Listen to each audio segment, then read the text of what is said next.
need.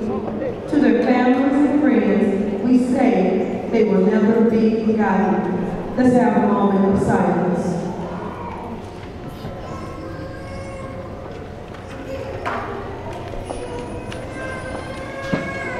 Thank you. Now, as a last tribute to those we have lost, I ask that you please cherish the time you have with the children here today and always keep them in your hearts, the wonderful memories you shared with them.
In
the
very long way. We have overcome some very tough obstacles and successfully achieved our goals. Now it's time for everyone to move up. Now the 8th graders are 9th graders. Well, here it comes. Time to walk through the doors. I see an excellent future for all of us. If you think you worked for your hardest this year, work even harder next year. I will miss you all greatly. I hope to see most of you next year or even this summer. I want to give a thanks to all of the teachers that has helped me come this far, and a special thanks to our school principals, Julie.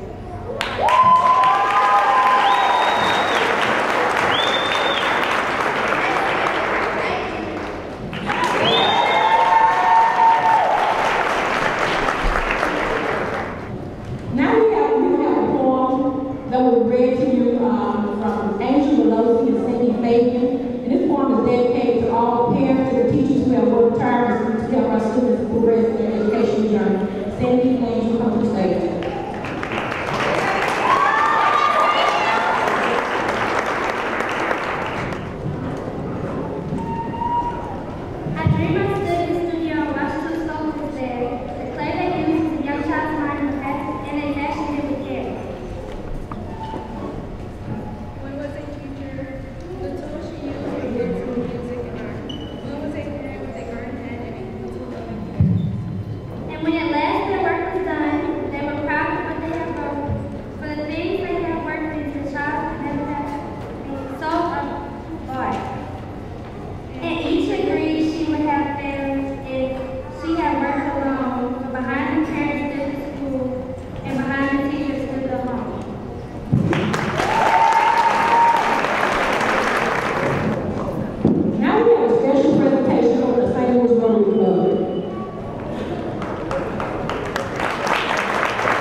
Good morning.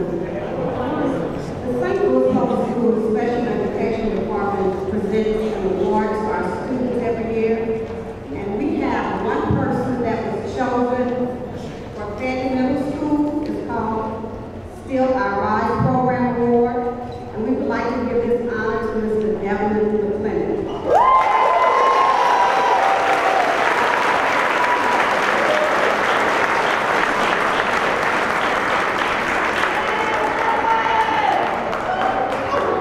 Devin was chosen because of his exemplary academic achievements and all of his extracurricular achievements in Urban Future.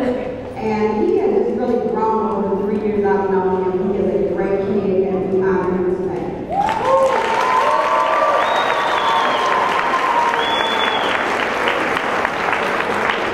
Now I have the pleasure to introduce to you today our guest speaker, Mr. Frank Van Bree. Mr. Van Bree has worked with the Urban Futures program here at Van for many years. Through this program, we have seen more than 100 students each year participate in different types of activities and school after school, including tutoring and different types of sports, arts, and different programs. He works very hard to bring different mentors and different sponsors to the school to help our students in this program. Let's give it up for Mr. Frank Van Bree.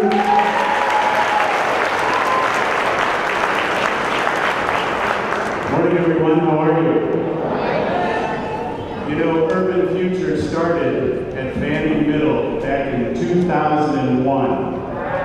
2001. Here we are, 2014. And I get to be the commencement speaker. And Duane, I am a Webster University alumni, and I am so proud of you.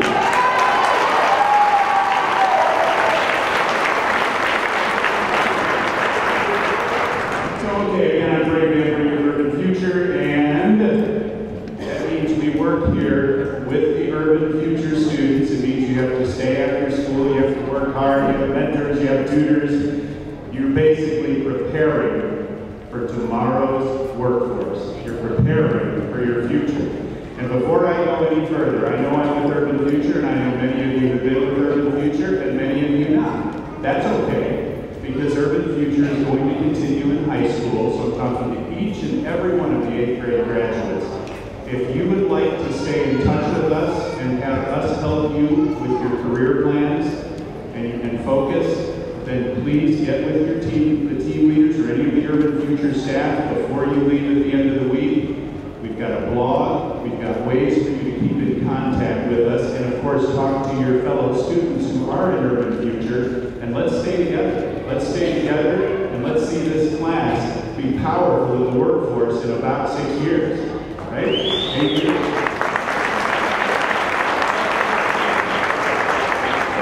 So you guys are going through a major transition, right? From middle school to high school. And I remember, I'm just going to share real quick with you, I was kind of asked to share a personal story. Well, there was one major transition in my life. It was actually from elementary school into middle school, so it's a middle school story. I think you'll kind of like it.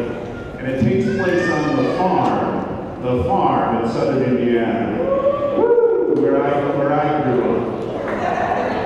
Actually, I grew up in Chicago. I grew up in the city.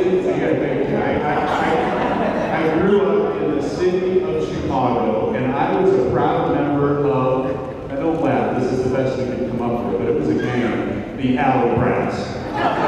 We were the Alley Brats, and I had a green bike, and I had a slick on the back of my bike, and I had cars that made noise wherever I went, and I owned from Elliott to Pratt to Newgard to Devon. That 4 square block area was mine, was the Alley Brats. And we did anything bad we could think of. Anything, but we owned it. I don't want to give you ideas, so I'm not going to tell you some of the stuff we did. Anyway, so here, my dad ran a railroad, and it merged with another railroad that brought us to southern Indiana. So imagine this, a city boy, completely city, suddenly stuck on a farm, which was called, by the way, the Hilltop Hotel, because it was a huge house up on a hill. I'm the oldest of 10 kids. So we had I have a lot of brothers and sisters. And there we were on this farm, and you could not see one house anywhere. Well, trees and farmland, that was it. And I'm standing at the top of the hill, and I'll never forget this sound. It was a huge roaring engine, a lot more than the bike tire with the cars in it. And I looked down, and I saw this big tractor going down the road and with two big hay wagons. I mean, these are big hay wagons with lots of hay in it. And they went all the way down to the end of our driveway and turned in. And I'm like, what?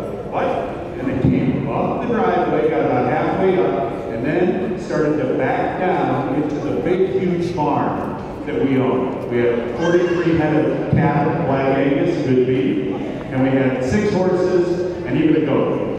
Anyway, this guy, and he turns out he was 13 years old. So this is the middle school story I want to tell you. A 13-year-old kid driving a big tractor with 2 hay wagons on the back and backing it up, no less. I still to this day can't back 1 hay wagon up, let alone 2. He backs that thing into the barn, and then I hear something else. I hear,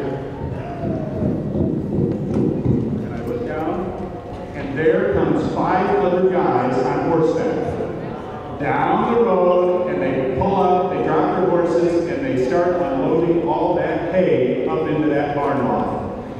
And I went and watched, and I got to know that kid that to me was a man. He's a man at 13 years old, he's driving this tractor. Turns out, he didn't know that I was a member of the Alley Branch, did he? He had no idea what was in store for him. So, the next week, on the bus, I sat right behind him. He was a little bit bigger than me, but that didn't scare me. And I said, "Hey, farm boy." And I clicked his ear. And he went, nothing. I said, "Hey, farm boy," and I clicked his other ear. And he went. And then, this is the transition. Are you ready? I said, "Hey, farm boy," and I clicked both his ears right at once. And he turned around, and I don't even remember it, but I was on the floor. I was on the floor of the bus, and the next thing you know, he hit me right here. The next thing I know, there's a big old hand with him leaning down to pick me up, and he had a handkerchief in his other hand, because all the farm boys had a handkerchief back then, and it was perfectly pressed and everything by his mom. And so he pulled him up, he pulled me up, and he said, "I'm really sorry to have to do that to you. I know it must be hard for you coming from Chicago and all, but I'd just like to be your friend if you'll be mine. Would you like to come over and help me rake today? I'm raking the fields." I'm like, I go home and I get our rake. And I go down the road to that farmhouse and I go ring the doorbell and there's Mrs. Beeman. "Hi, Mrs. Beeman. I'm Frank. I'm here to help Jim rake." And she says, "Oh, Lordy, are you kidding me? He's out on a tractor raking in the fields. You don't need that little rake." I was so embarrassed. Anyway, that's my big transition story. I ended up becoming good friends with Jim Beeman. He's dead now, but he and I got to be very good friends, and he helped me transition greatly into farming life. And we raised all kinds of cattle, and we raised corn, and I ended up farming about 400 acres every year before I came to St. Louis to go to Washington University, and then Webster. So, enough of all that. You guys are going to have some transitions yourself, and you're going to need to find your Jim Beeman, right? You're going to need to find somebody that's going to kind of help guide you and keep you focused. I thought I wanted to be a farmer at one point, then I was on the basketball and football team. I was going to be an NBA player, then I was going to be an NFL player. On and on and on. There's 50 things I thought I was going to do. You know what I do now? I do UrbanFUTURE with you guys, and I'm happy.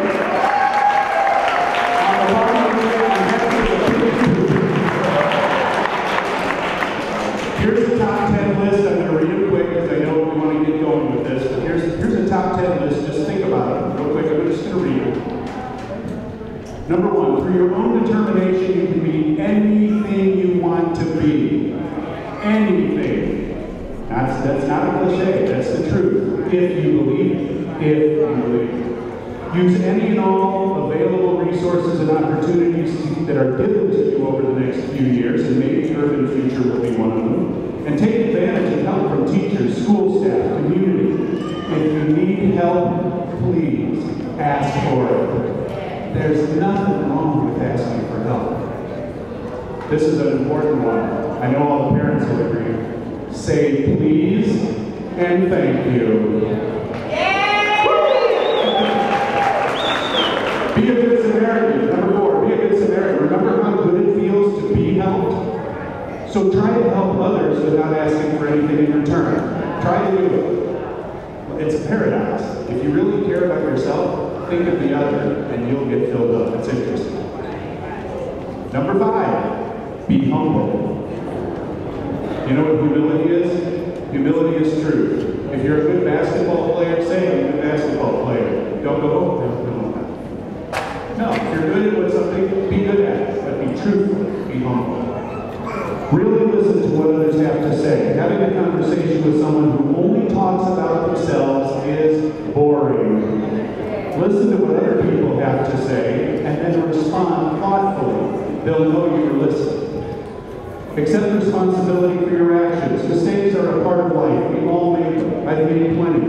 And then work to move on as a better person. Always try to go up there. Go to class! Go to class! You can only learn if you're present, right? So go to class. Be a lifelong learner. This is number 9, be a lifelong learner. Your support system, your parents, your grandparents, your guardians, your teachers, your mentors, they'll all be there if you just ask for the help. And finally, not most important, but finally, don't be afraid to get out of your comfort zone. Challenge yourself with what others think is impossible. They think it's impossible. Challenge yourself to do it. Learn more, read more, dream more, and live more.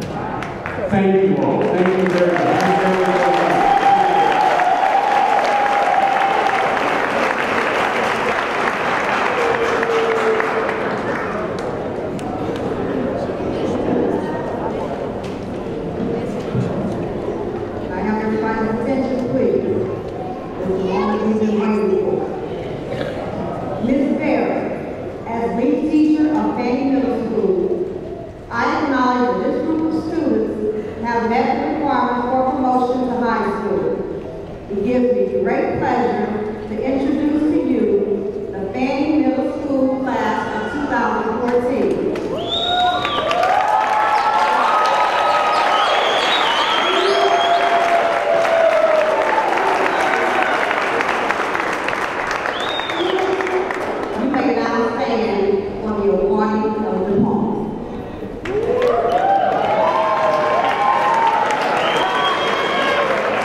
Abel Wally,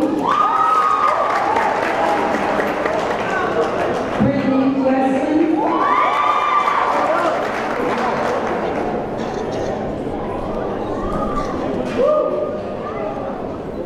Marbell Williams, Raymond Williams, Tabitha Pearson, Kenesha Phillips,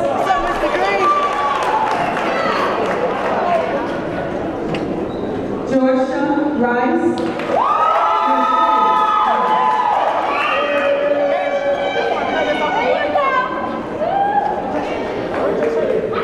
Kenneth Roundtree,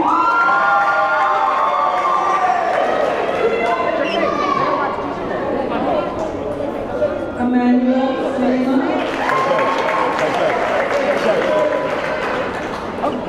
D'Amico Shannon,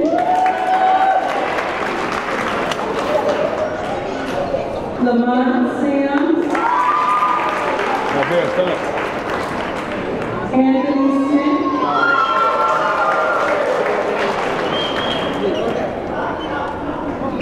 De'Arius Smith, Tawanda Smith,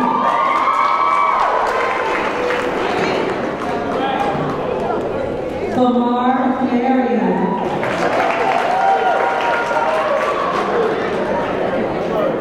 Benjamin Mason,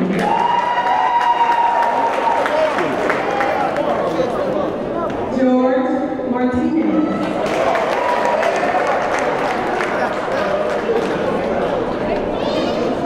Delphia Clinton, Kevin, thank you, Marion McDonald,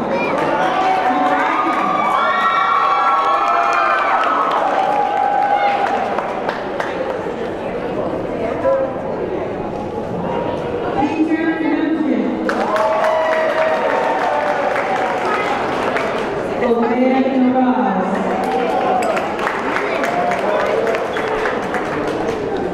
Lamaya Ford,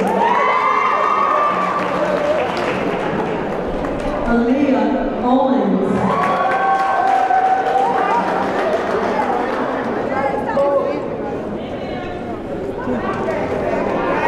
Maisha Gurley,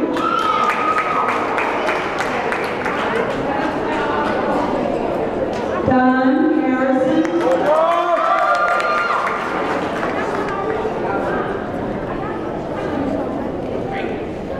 Joseph Hill, De'Ara Houston,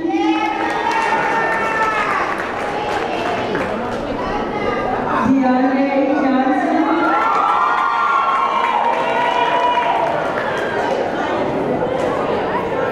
Janelle Kelly, Darian King, Raven Lett,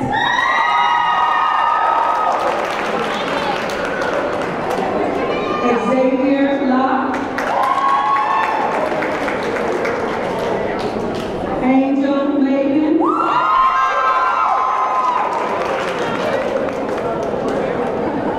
Pauline Claiborne, Timothy Dukes,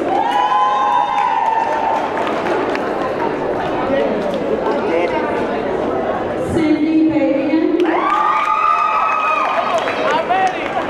Cameron Ford, Felicia Foster, Shanice Freeman,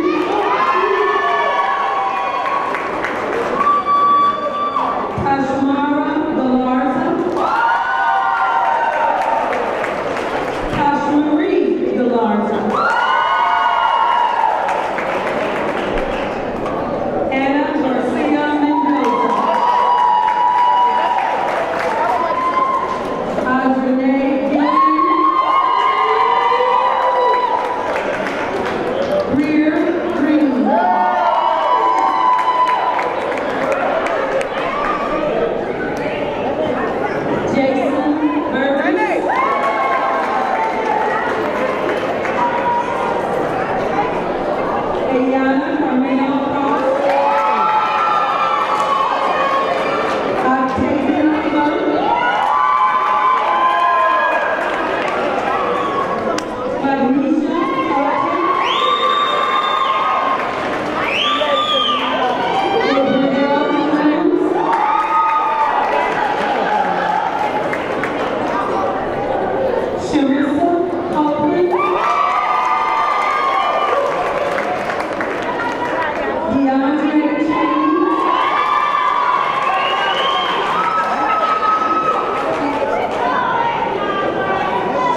2004